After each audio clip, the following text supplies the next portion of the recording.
nagpainit yung aking mga aso. Ayan. Dito lang yan sila guys sa gilid. Ayan, mga aking mga aso. Maganda ang panahon din. Guys, sobrang init sa labas. May hangin dito, banda pumapasok din. Sobrang init, kaya masakit din ang ulo ko. Ay, naku, yan ang mga kapitbahay natin. No? Kapitbahay namin ay mga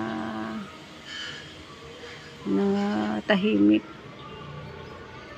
Ayan, ay, oy, wag na mag-ihi, naglinis na si kuya dito. Ayan guys, yung araw-araw nililinisan ng anak ko yan dito kasi nga yung mga aso ko ay dito ihi, dumi. Ayan, gusto-gusto nila kaya ayan, nilagyan ko dito ng basahan.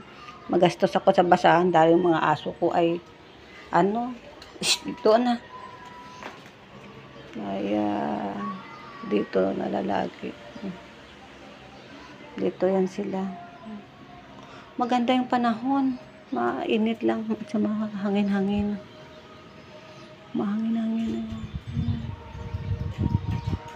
Hindi tayo nakabisita iglesia sa sobrang init. Nakakatamad lumabas ng bahay. Ayan, ayan. Ayan guys.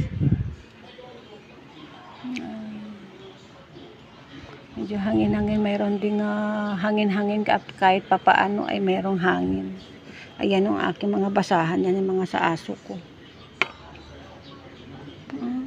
Thank you for watching guys. Ayan, ay at least ayan, ay kagabi nag-ulan-ulan din. Alam mo naman pag Holy Week ay umuulan-ulan naman talaga.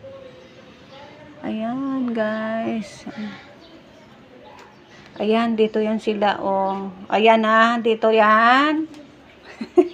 Tingnan mo kayo mata mo kasi mayroon na naman garapata kunti. Dalawa. Ayan, may ilinis na yun dito ha.